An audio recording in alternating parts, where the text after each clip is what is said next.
Welcome. I'd like to welcome everybody to the June 4th meeting of the Milford Planning and Zoning Board. If we could please stand for the pledge and a moment of silence.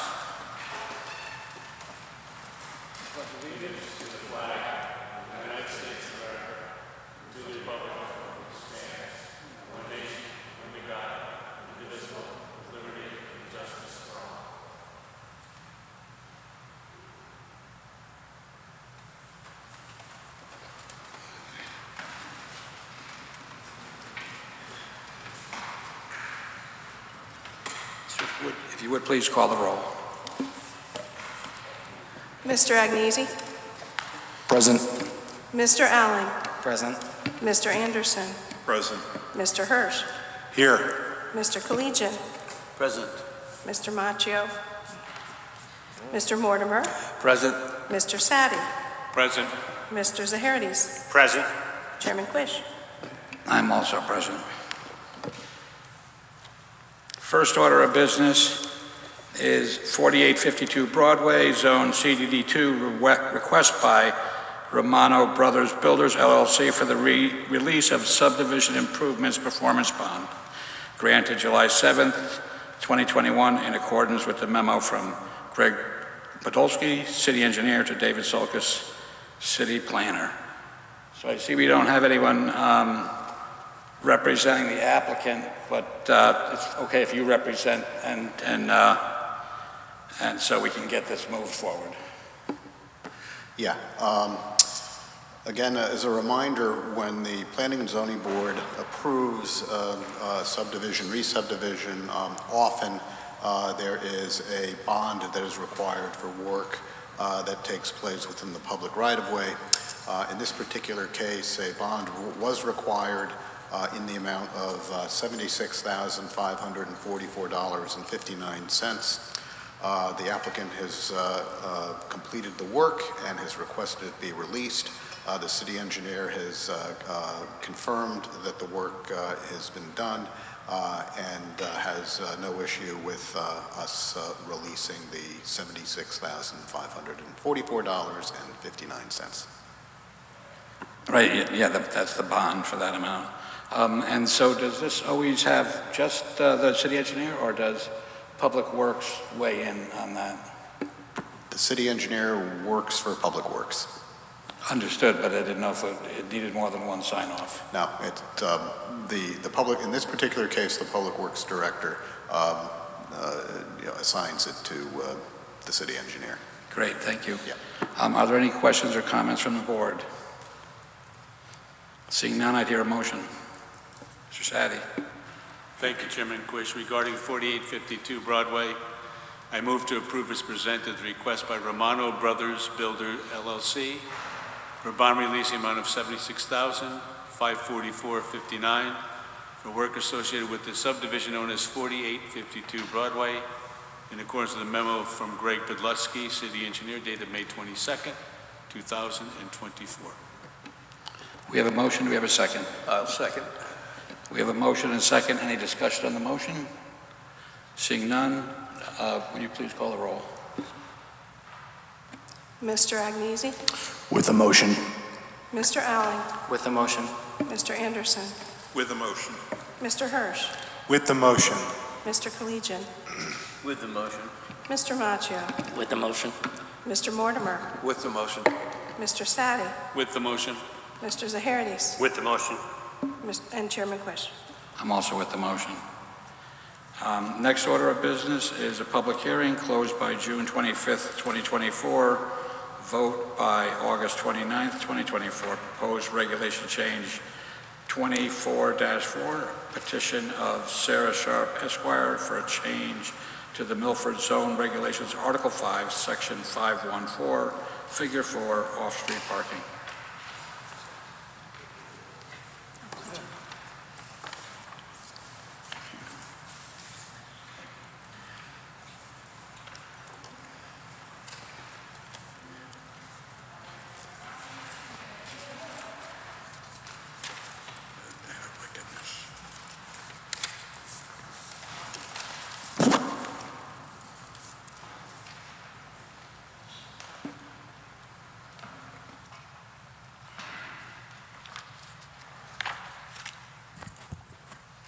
Good evening. I'm Sarah Sharp. I'm a land use lawyer with offices at 135 Broad Street in Milford. I'm here on behalf of the applicant, Raising Cane's Restaurants LLC, and the property owner, 1455 BPR LLC. Can you guys hear me okay? We had a tough time with this microphone last time, so let me know if you can't. I am here before you again. We were here in February, as you might recall, with a application for a regulation amendment for a new parking standard for fast food restaurants.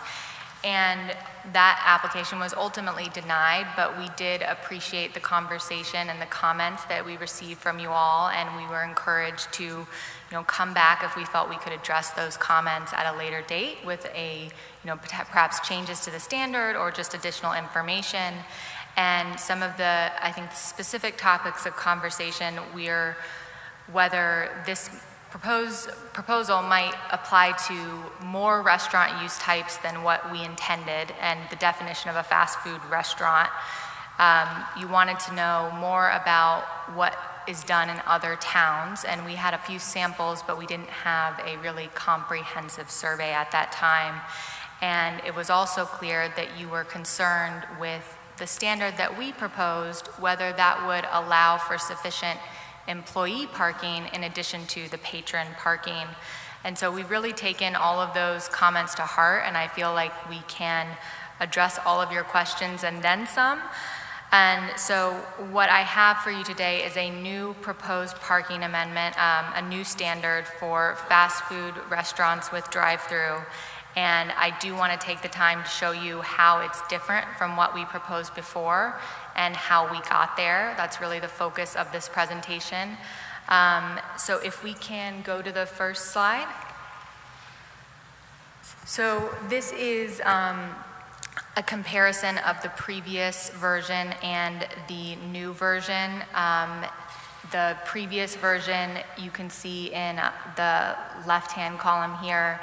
The old standard we had proposed was 1 space per 150 square feet of interior floor area. We excluded some areas that weren't, that you wouldn't park for normally, like storage, mechanical, bathrooms. And there was no additional consideration for employee parking under that standard. The new proposal we are requesting tonight would be to apply only to a fast food restaurant with a drive-through. And it has a new standard, which is 1 space per 75 square feet of patron or customer seating and standing area, which is equivalent to a patron floor area, but you don't have patron floor area defined in your regulation. So customer seating and standing area, and I'm going to show you an illustration to make it really clear. And then an additional 1 space for every 2 employees on the maximum shift. And so I know at least for me, it's hard for me to conceptualize that without an example. So we can go to the next slide.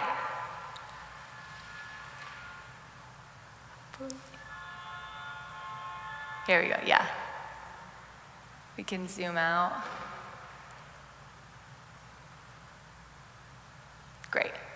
So with the previous proposal, the 1 space per 150 square feet of interior floor area, this is an illustration of the floor plan for a Raising Cane's that would be the next step in the process if we are approved. This is the floor plan that would be coming before you under a special permit application.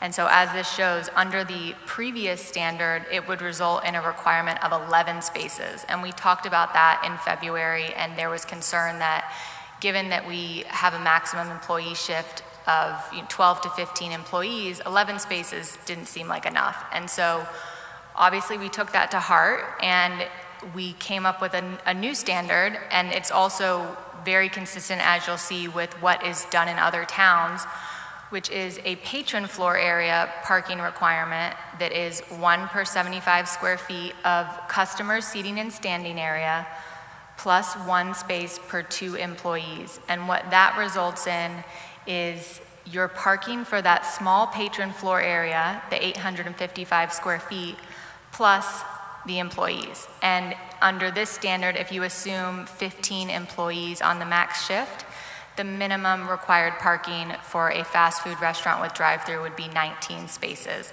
And as you'll see, this is very consistent with what is done in other towns, and we've done a really extensive survey to try to give you confidence in that. So if we can go to the next slide.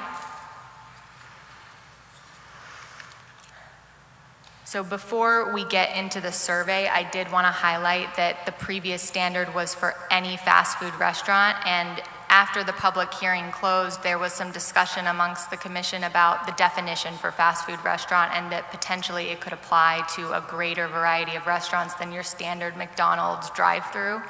So we took that to heart as well, and there's a couple of safeguards here. One is that this has to be a fast food restaurant with drive-through, and those types of restaurants are only allowed in very limited zones in Milford.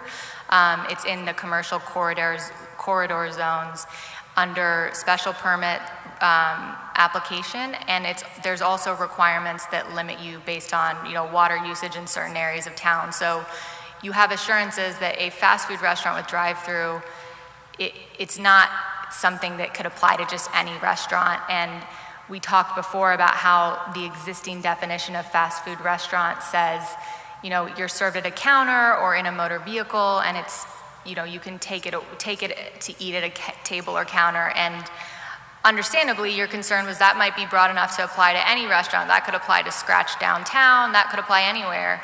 But with the provision for drive-through, that concern is mitigated. And I would say really it's eliminated. So the second part of this on the next slide is that your existing regulations have specific definitions for a lot of different types of restaurants. And for example, there is a parking standard that applies, the general restaurant standard that we would fall into absent this amendment. It also applies to a coffee house, a restaurant as defined, and there's a separate parking requirements, for example, for taverns and cafes. So if there is a specific parking requirement for these uses and a restaurant comes to you and it falls under these other use types, it would be appropriately placed into those categories. And because a fast food restaurant is necessarily going to be a special permit use in Milford, you will always, as a commission, have the opportunity to look at an application and say, is this really a fast food restaurant? Is it a coffee house? Is it one of these other uses? And, there's a safeguard there for your review to ensure that it's interpreted consistently. If we can go to the next slide. So I don't want to overwhelm you with statistics, but I think it was really interesting what we did.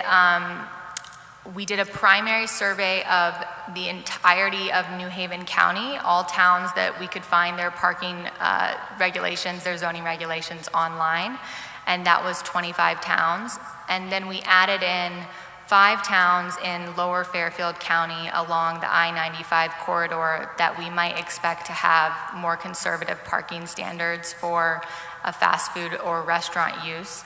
And so where a town had a fast food parking standard, that's the standard that we counted in this survey. If they didn't have a specific fast food standard, and if Raising Cane's were to go to that town and apply, they would be considered a restaurant, as it is here today, and park under the restaurant standard.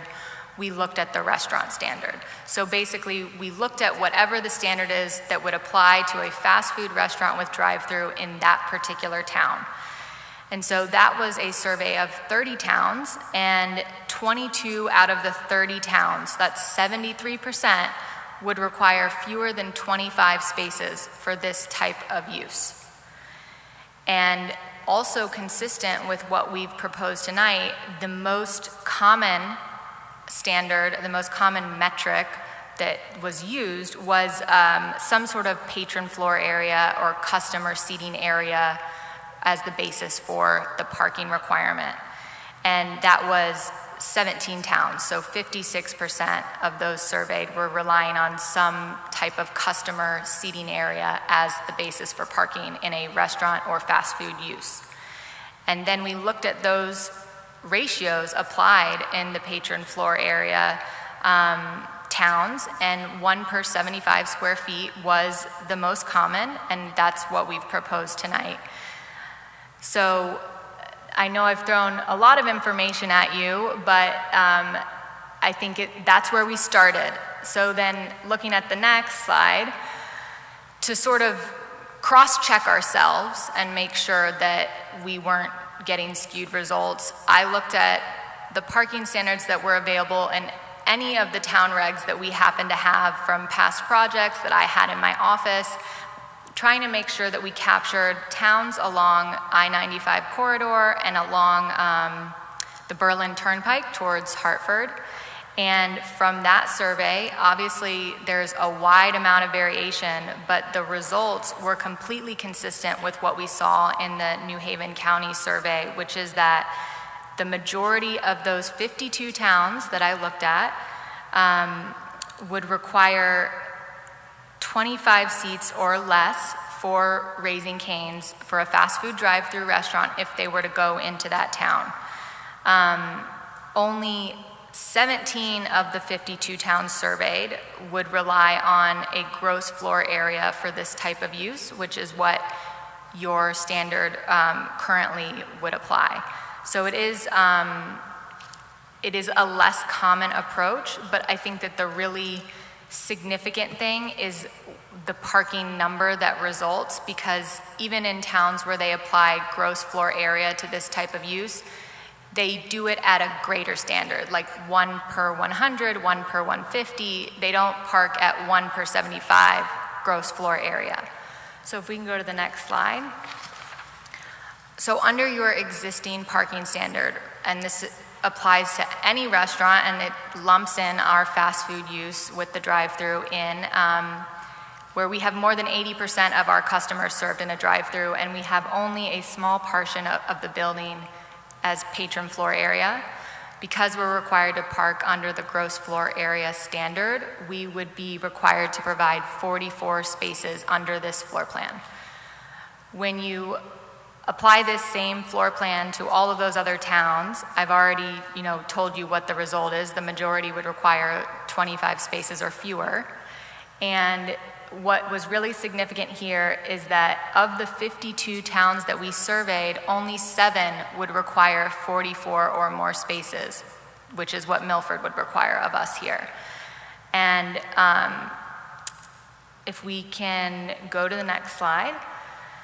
And all of that to say, returning to one of the items we also discussed last time about consistency with the POCD, and this is a snippet from your POCD, the recently adopted 2032, that asks that you review your zoning regulations and revise parking requirements to account for modern utilization and consistency with best practices. So modern utilization, I think that we all are sort of aware that, especially since COVID, the rise of drive-through takeout use is, continuing. It has not declined, and it's what we see in our business.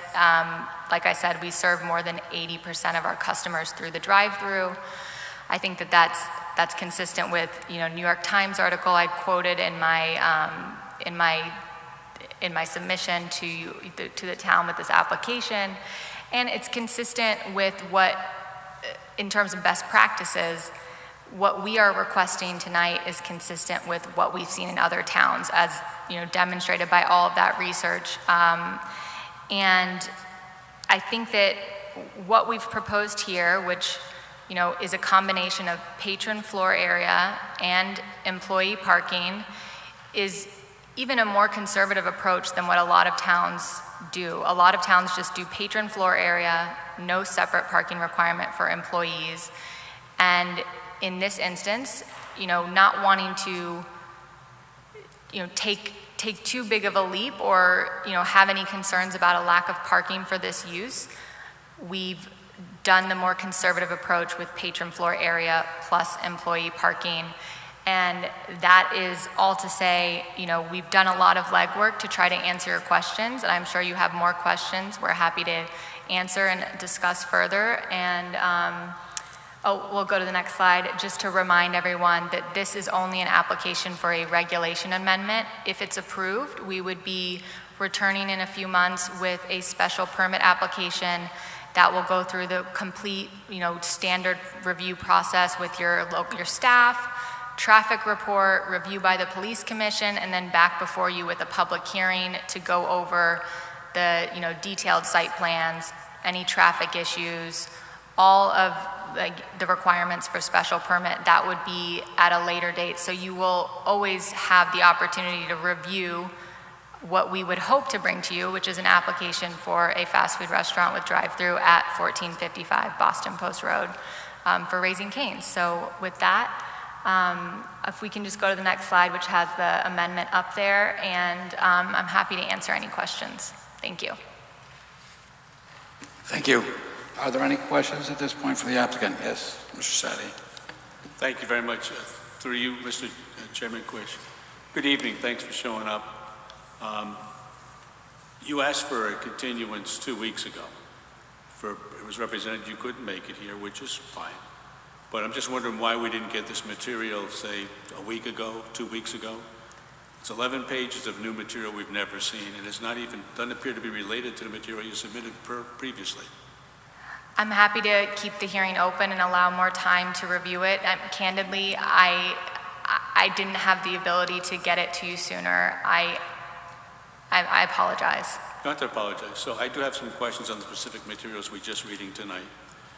Let's go to your page that you start off with the 30 Excuse towns. me? The page, it's unnumbered, I'm sorry. No, But understood. it's the 30 Yep. towns in the primary survey, and we have those. And it's 25 adjacent towns, and then 5 you took out of Fairfield County, which I have no problem with. We then go to the page after that, Right? and you add 22 more towns. And I believe that one of your first businesses in the state was up in Enfield. Oh, yes, that's correct. And what was their requirements for the parking at that location? That would be something we should have known, and we should know. That was a little bit of a different situation in the mall. It was a shared parking calculation. I can get that information for you. No problem. So it was a little bit unclear because I know there were some articles about problems getting into your facility. It was so successful, they had to call police because they couldn't control the traffic. So I'm not sure if that.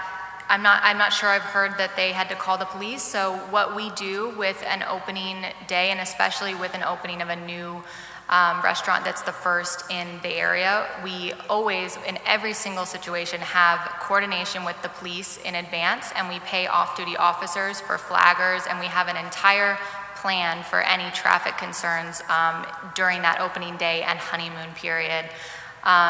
Enfield was unique because it was the first to open in Connecticut with no surrounding, no nearby other restaurants. If this were to move forward, by the time we would expect this to open, there will be multiple restaurants within a 25-mile radius or less. Enfield, Simsbury. And Weathersfield. So Okay. Enfield, Weathersfield, and Simsbury. So slightly different scenario, but we do always coordinate in advance a traffic plan. And I think that's wonderful. And not criticizing, just remember seeing an article that you guys were here. So if we can go to you have an illustration. And again, that is, I believe, the page before, Right? described as 30 towns. Just trying to find where that one went to. The floor plan? Okay, it's the third page in. And it's entitled illustration, and one has 1,705 square feet and the other has 855? Yes. Okay. Is this, I'm assuming this is a theoretical proposal if you came before us with a zoning change and then a site plan review? That is correct. Okay. Could you explain what the difference between and it's hard for us to see for the first time, but the difference between the 1705 and the 855. Absolutely. The 1705 square feet was representative of the interior floor area square footage that we would have been under from the previous standard. So that's all interior floor area, excluding the areas that we wouldn't park for, the bathroom, mechanical, storage areas. So that is the square footage that we would park for under the previous proposal at 1 per 150 square feet. And if I just get, that appears to be, and it's hard to see with this, but that is looks like a yellow marker. Yes, the yellow outline. Yellow outline. Then the 855 is the red outline. What is being excluded from the 855 generally? Because we can't tell what these items. Okay, yes, the 855 is just the customer seating and dining area. It's excluding all of the back of house where employees are only occupying. So it's also not counting bathrooms because the new proposal is for 1 parking space per 75 square feet of interior customer seating and standing area. So that is what that number would result in. It's the same plan in both instances. It's just illustrating what would have counted under the parking standard to show you how the numbers have changed from the previous proposal. Thank you very much. And my last question for you is, there's a document that is very similar to the illustration, but it's entitled Existing Parking Standard. Correct. It's towards the end of your presentation, just Yes. before abuse. Yes. You put on the very bottom, only 7 out of the 52 towns surveyed will require 44 plus spaces. Correct. You didn't tell us what those 7 towns were, and I'm more concerned, were any of them in our 20, I think it started for 25? The 7 towns you're talking about, are they 7 close to us, or are they? They're all over. I can pull the exact towns, but off the top of my head, I really have it right here, so I can certainly tell you. I didn't want to overwhelm you with a ton of different towns listed, but it was intended as a summary, but I can pull my notes. If you could, please, thank you.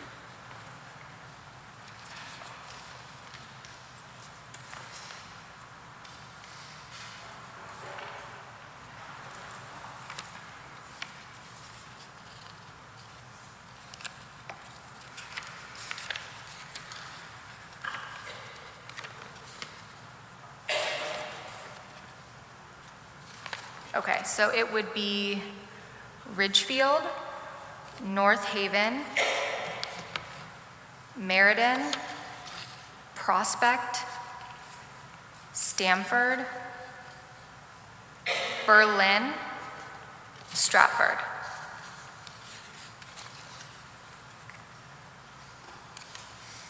Thank you very much, Attorney Sharp. I have no further questions at this point, Mr. Chair. Thank you.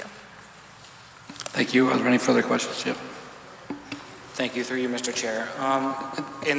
Under this scheme, would employee parking spaces be actually designated as employee parking, or is it just that those get added to the pool of parking spaces? It wouldn't be the intention to designate them similar to other standards under your regulations that require employee parking. It's just increasing the pool to ensure that there's enough parking for both customers and employees. Thank you. And so given, 1 space per 2 employees, what's generally the expectation in terms of how employees are getting to the restaurant? And I'd like to know if that's typical. Yeah, many of our employees will use public transportation, which is typical in fast food hourly workers. I know that there was a survey done related to the mall that I think it was something like over 50% were using public transportation. We don't have specific numbers for this, but it's just consistent with the industry. If it's for the mall, that's helpful, thank you. And then I think this question is more directed to Mr. Sulkus, through you, Mr. Chair. I know that we have other regulations in Milford where the parking requirement is partly based on the number of employees on the maximum shift, like for certain industrial buildings. I'm just curious, given that, of course, the number of employees can change over time, how those numbers are generated and how they're verified, I guess. Great question. When those projects are approved, the applicant, at that point in time, gives us a statement of their maximum shift. Over time, do we verify it? No. Over time, do we see that there are parking issues? I'll tell you that no one after approval has ever complained about a lack of parking at these sites. Typically, when we have new businesses come in, they often complain that they have too much parking and they'd like to use parts of the site for other things. Thank you. That's all for me. Thank you. Thank you for coming tonight, Attorney Sharp. I was just wondering, do you have a number of employees that typically would man this store of this size, or a fast food restaurant of this size, or Yes. a minimum, maximum? Right, 12 to 15, so is the maximum shift range. We have over 800 locations, and that is what we see. When I prepared this example, I used 15. Okay. And looking at your illustration here, it looks like there's 30 seats here. Is that the plan, or is this just because it's an example that's not indicative? This would be the prototype floor plan that we would be coming to you for a special permit. So this would be indicative of what you would see. Okay. So 30 seats and 12 to 15 employees. Correct. Typically. And With more than 80%, really more than 85% through the drive-through. yeah. And it looks like from the picture, it would be tough to get over 20 spaces in there. I mean, have you come up with a preliminary number there? So with this application, it's really the first step for us. We haven't taken it further to prepare the site plan, just because we want to get through a step before we spend more money towards engineering and the plan. But we do feel confident that we can provide the number of spaces under this new standard, and that it will allow us to have, a good operational situation, not just for us, but for any fast food use. So we do feel confident that we can lay out those spaces. Okay, thank you. Thank you. Any further questions, Chip? Brian first. Through you, Mr. Chair. Good evening. How are you, Attorney Good Sharp? evening. Thank you. So just for a point of clarification, did you exclude the fast food drive-throughs along I-95, meaning the service areas? I'm not sure I understand the question. On 95. Did we exclude? Did you exclude them from your survey? The towns? No, the service areas that have fast food drive-throughs? No. So McDonald's, Sbarro's, others. Right. So the towns, their parking standard that would apply to those fast food users along I-95, we included those parking standards in the survey. We did not exclude. Thanks. That's what I need. Thank you. Thank you. Good evening, Attorney Sharp. Good evening, Commissioner.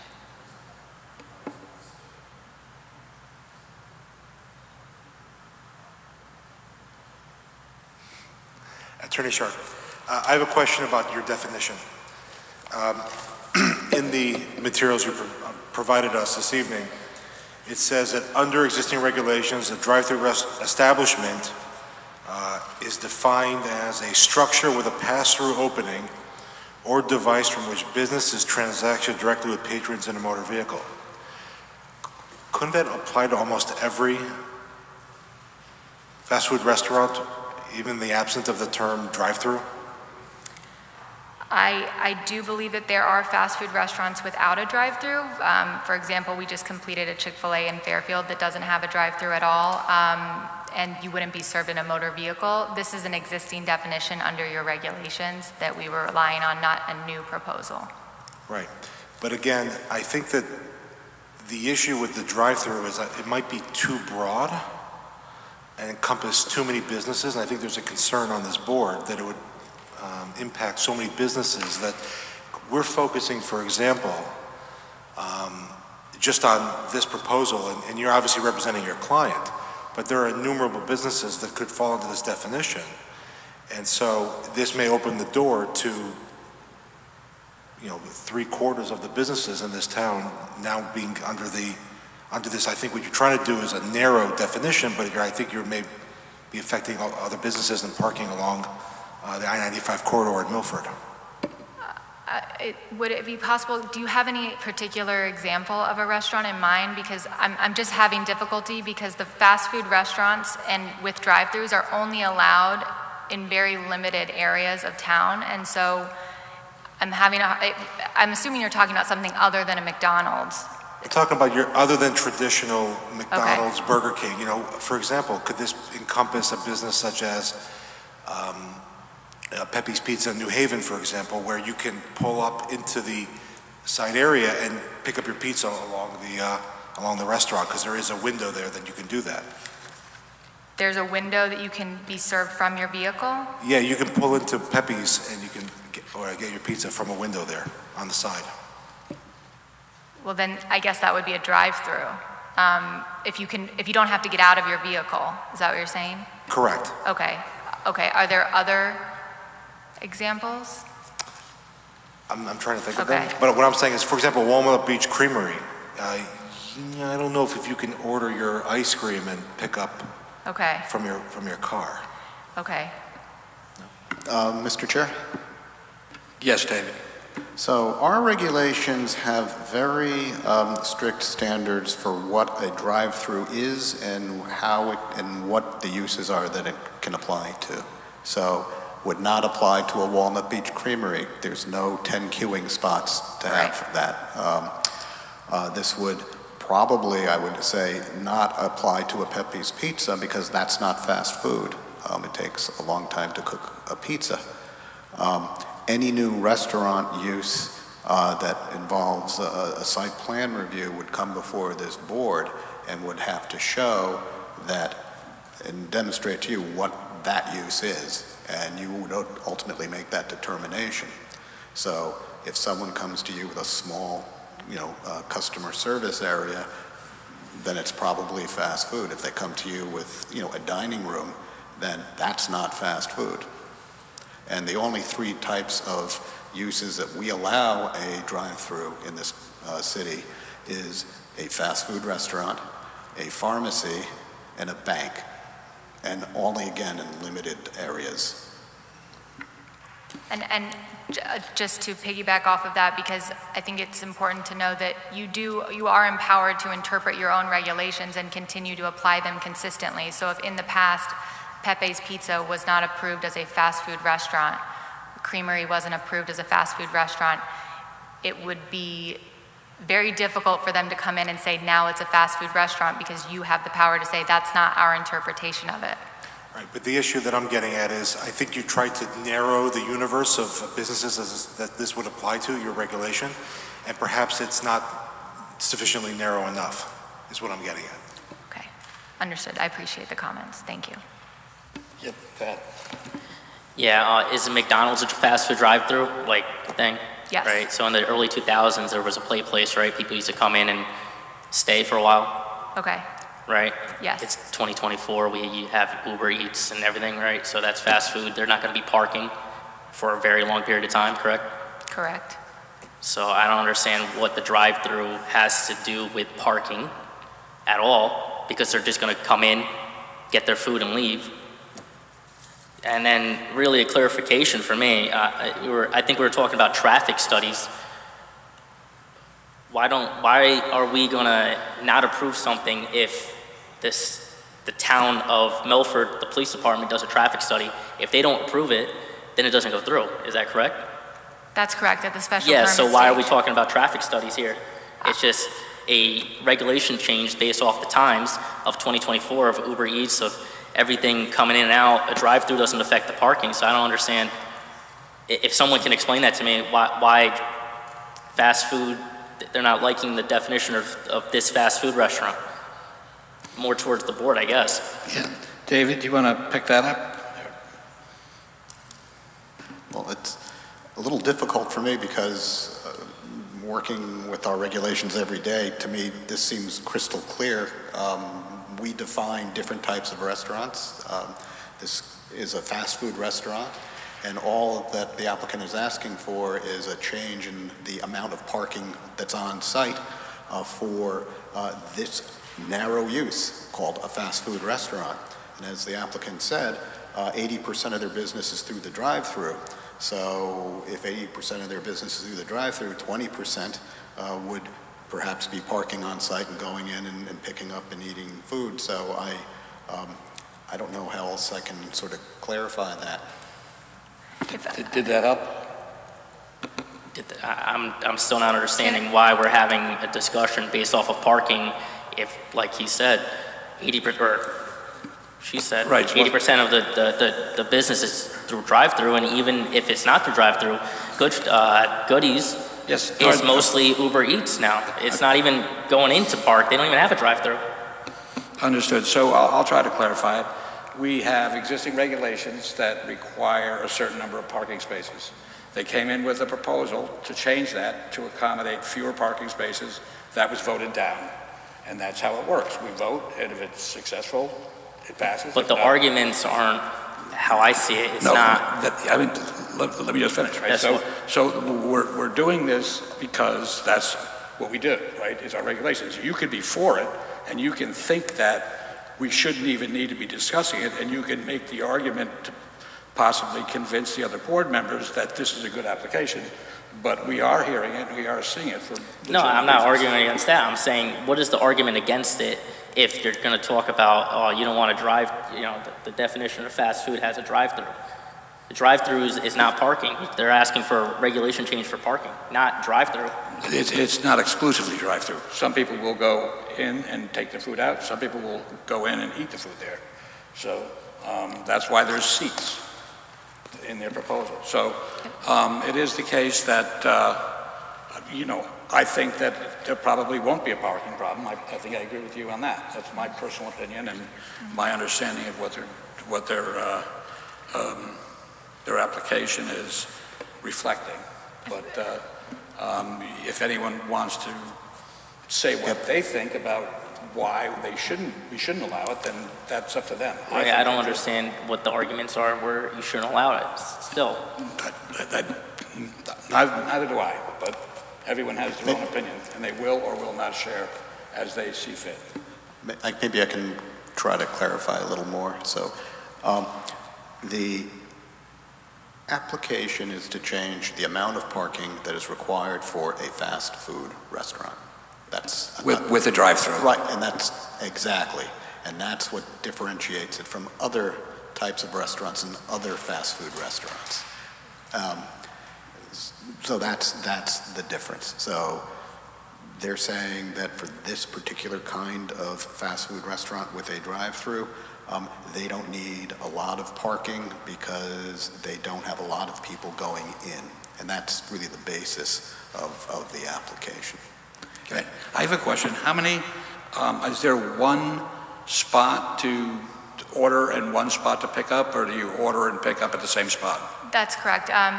If we get to that stage, the site plan will show that there would be one spot there's an ordering stand or an ordering station, and then you pay at the first window and you pick up your meal at the second window. Right, and is there one lane or two lanes that are parallel, or? The proposal would be for 2 lanes that are parallel, and the second lane would be open during the peak times to ensure that people can efficiently move through the site. Right, and so how many cars in queue would we be able to accommodate with this plan with both lanes open? I don't know off the top of my head. Your regulations require at least 10. We will have more than 10. We are providing queuing for our operational needs and to make sure that there would be no backup onto the roadway. If we were to provide the 44 spaces required under the existing regulations, we would not be able to provide as many queuing spaces, which with a business that provides more than 80% of its business through the drive-through, the queuing spaces are really, the key. So that's why we feel that reducing parking where we have high turnover in parking, individuals who do come in are not there for a long time, and the parking spaces become available. Most customers are served through the drive-through, that it makes sense that we would not be required to park at the standard that applies to a sit-down restaurant. I understand that. Thank you very much. Thank you. Any other questions or comments this time? Yes. I think Attorney Sharp makes a good point, which is at least her client is not a traditional sit-down restaurant. It's more of a traditional sit-down plus a drive-through. My only issue that I'm addressing with Attorney Sharp is one, we don't really know how this will be used, this particular restaurant. And again, this is an applicant for their particular business, but this applies not just to this business, but this could have general applicability to all businesses within the environs of the city of Milford. So we're not just focusing on their proposal coming down the future, but other proposals coming into the future. So once we change the regulation, we have to live with it. Right, I understand. Let's just make it very clear that it's not all over Milford. The only places that drive-throughs are permitted are in... Yeah, the MCDD and the CDD zone, so the Boston Post Road and downtown. Downtown you'll find banks. Boston Post Road you'll find banks, pharmacies, and fast food restaurants. Yeah, so we are limited in Milford for three things that are permitted to utilize drive-through: banks, restaurants, and pharmacies. So it's not going to apply to any type of business that's outside of those three, and it's not going to apply to any business that's not in the MCDD or the other commercial corridors. So the barn door is limited to those areas. David, could you just repeat the zones again, please? Downtown, which is the MCDD, and the Boston Post Road, which, depending on what part of the Boston Post Road, they're all CDD, so it's CDD, this is, I believe, CDD 5, CDD 1 is sort of more toward the middle, CDD 3 is, where the Wendy's is, down near Schoolhouse Road. Thank you.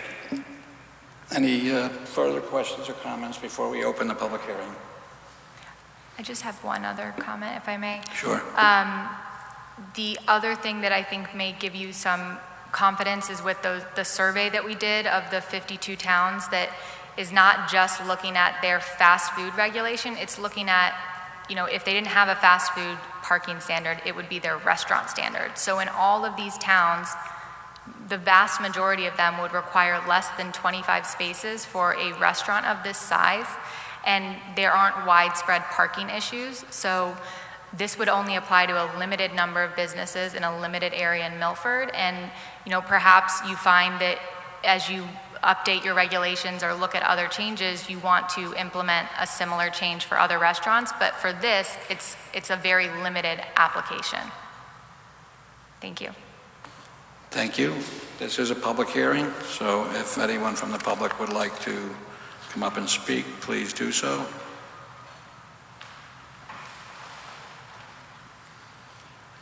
Seeing none, we will close the public hearing. And is there any further questions? Yes, Mark? Can we limit this to, the one area I am concerned about is downtown. I mean, the Post Road, they all have, drive-through restaurants. I think downtown is where it could potentially be an issue. Can we limit this to specific zones only? Or can we eliminate the downtown zone, David? Again, it's just a discussion. I'm just wondering. You can do anything you want in terms of where you want regulations to apply or not apply. Downtown is not conducive to fast food restaurants.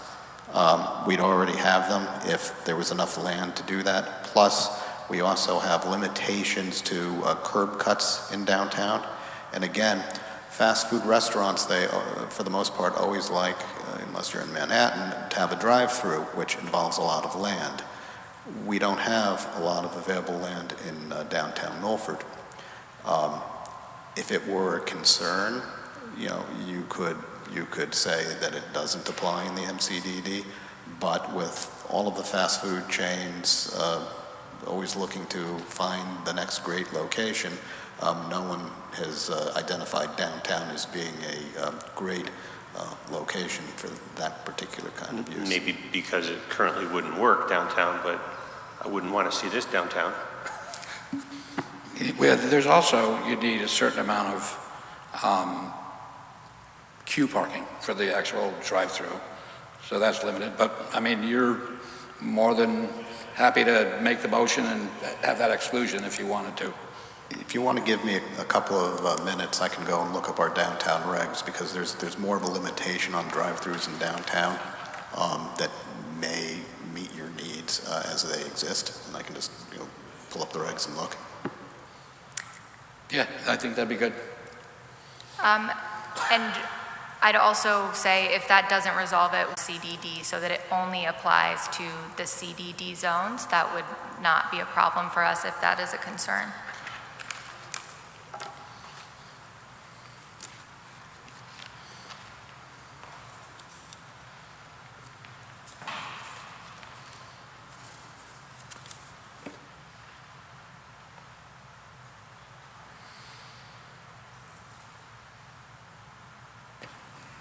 Are we in a recess? How much time do you need? Well, I'm just looking, I want to find the right page, It's so okay. I'll have it the next minute. That's fine. I mean, we can keep it. I was going to say, Mr. Macchio may want to play dodgeball during recess. Well, we can have our fun while we wait. I think that if it's 2 or 3 minutes, we can have a recess if anyone wants it, or just give it a minute. Mr. Sadie? Yeah, I think we can, while Mr. Silk is looking that up, we can have some further discussion on this, so we're not wasting the time. Yes, you're welcome to. Thank you. So, the one thing that we talk about is get closer to the mic. Never been told they can't be heard. The CDDs I understand, the MCDD I understand, but as I'm going through places that have drive-throughs, we have the Pilot Pen, Anderson Avenue, there's at least 2 drive-throughs there. One is a fast food restaurant, one is a Dunkin' Donuts. That is not in, I don't think it's in the CDD zone. I did make a concern in February about the 3rd District, and my recollection again of 3rd District is those are all in CDDs. But there's some concerns I have out on New Haven Avenue as it heads out. There's several different, I call it the IG supermarket, which would not be in those zones. And again, they may be applied based on what David knows. He said only CDD and MCDD, but there might be other places. That's my concern. I have your answer for downtown. Under prohibited uses downtown, no drive-in establishment shall be permitted except for drive-in banks by special exception in site plan approval. So, yes, That's banks only. MCDD. And so, David, could you address Mr. Sadie's concerns about CDD 3, that was at Naugatuck Avenue, for example? So, well, I can go look at our regulations. I can pull up the CDD 3 and see what's there now. I don't know everything off the top of my head, but Understood. if you want me to look at CDD 3, so Mr. Sadie's question, I know you were reading Yeah. your stuff at that time. He talked about Anderson Avenue, 2 existing drive-throughs. So would there be, is that an instance where a non-CDD would be affected by this regulation change? And then the second follow-up from me would be the CDD, I think it's 3, right? Naugatuck Avenue and Bridgeport Avenue in Devon, CDD 2, excuse me. So this would, again, apply to that as well. yeah, it applies, again, like all uses in our regulations that are subject to parking regulations, it's the use. So if the zone allows a fast food restaurant that has a drive-through, then yeah, it would, you could have it. The question is, do those zones allow fast food restaurants with drive-throughs? I'd have to look at each individual zone.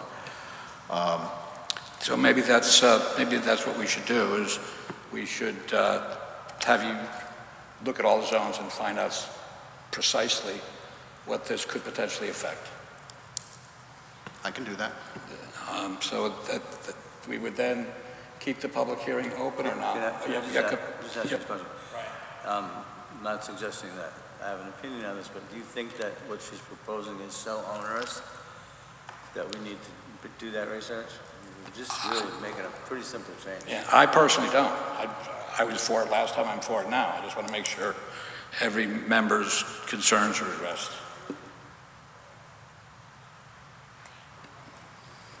Go ahead. I mean, I think our current zoning regulation, 44 spaces for a 3,300 square foot drive-through fast food restaurant, is excessive to say the least. I think this proposal makes a ton of sense, and I think it's going to benefit the town. Okay. I can't say I disagree. Mr. Sadi, do you want more information? I don't need more information now. I just wanted to put on the record that I had knowledge of certain areas that didn't seem to fit within the original comment, but I don't need more information tonight. Okay. We have still an open public hearing. We will close it if there's no objection. Oh, did we call for the public? Yes, we did. Oh, we did, okay. Yes. Missed it. They're lining up now, as you can see. I don't want to overcomplicate anything, but if it was necessary or it was felt more comfortable, we could modify this to only apply to the CDD 5.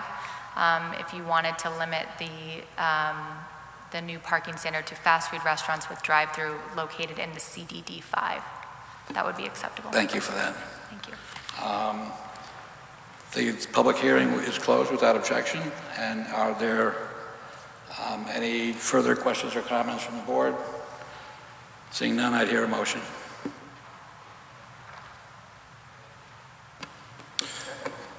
I'm going to present the motion with CD5. Okay.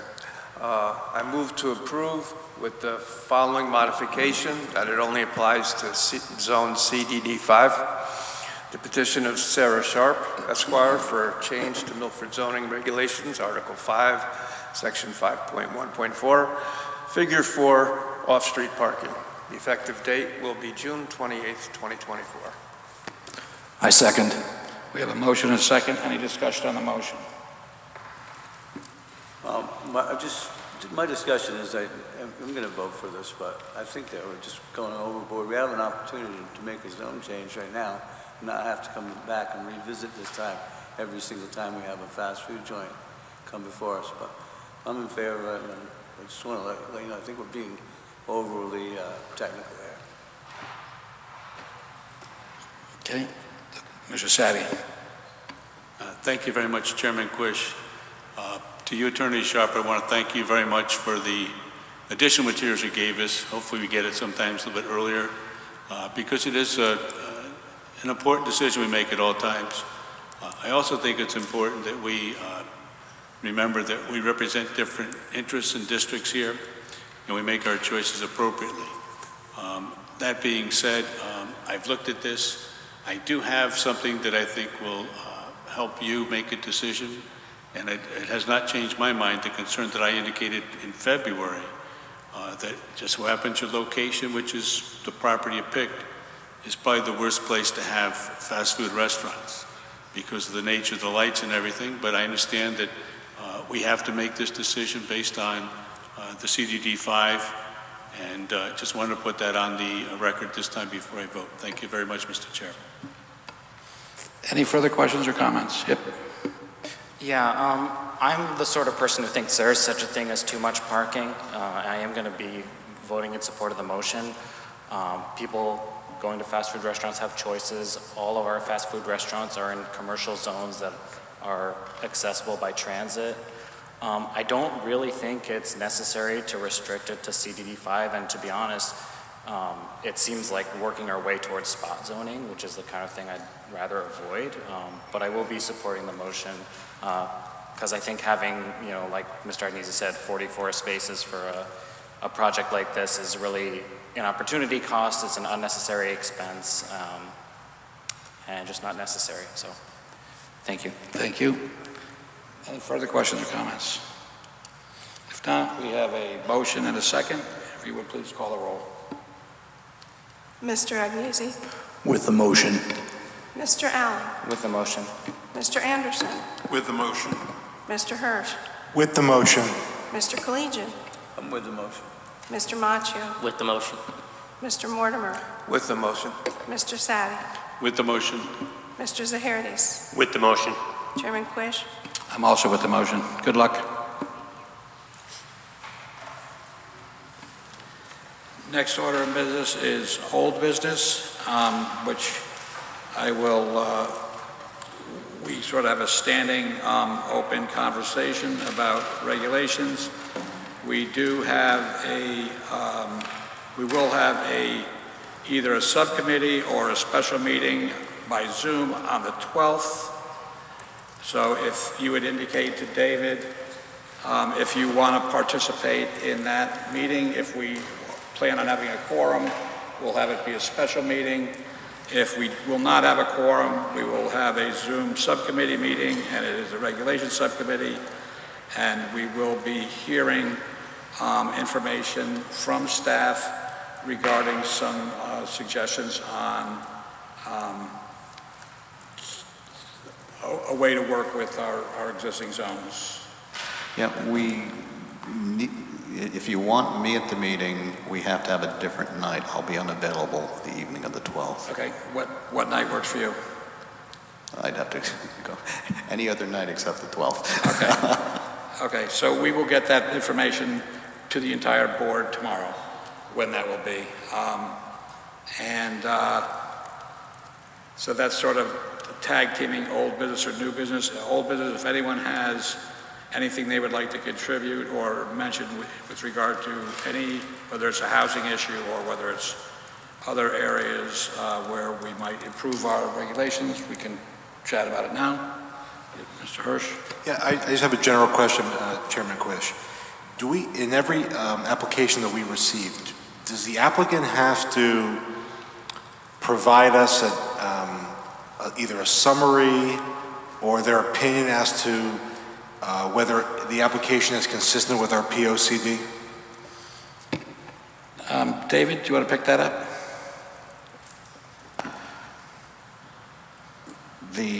Well, a couple of things. We like statements of uses from applicants to explain what their application is about. The regulations talk about them providing that.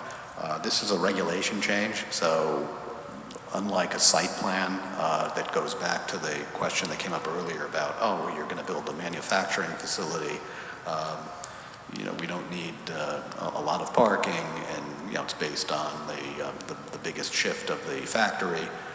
Unlike that situation where you need a statement of use that spells that out, the regulation change doesn't need that. It's on its face, it is what it is. And then I had what was the second point? There was Its relationship to POCD. So yeah, the administrative summary I gave you, I told you my opinion. It agrees with the POCD. That's always good to point to when making regulation and zoning changes. It's a good practice because in theory and in practice, if we're making regulation changes, it should be in accordance with the POCD. Thank you. Any other thoughts people want to share with regard to any zone changes? Are we moving on? We will then go to liaison report. None. Approval of the minutes. Without objection. Second. Okay, without objection. Chair's report, none. Staff report. None this evening. Could you just talk about, we do have that invitation to a housing conference. Yeah, there, in September, the Connecticut APA has put together a housing... What is the Connecticut APA? The American Planning Association Connecticut chapter. So it's all the city planners and town planners in Connecticut. We have an association, and we get a little button. Anyway, so yeah, they do a lot of continuing education on different subjects and training, which sometimes we take advantage of. And in September, they're having a housing conference. And it's because of what they're going to be discussing and the amount of space that's involved, they have invited, a notice went out today to each city and town to invite the chairman of each planning board or their designee and a staff person, so 2 people from every town to, attend this. So September 11th, is that what it is? September 11th. Great. Yeah. So we'll get some more information from people who do town planning all the time on what their take is on housing and affordability. That being said, without objection, we're adjourned.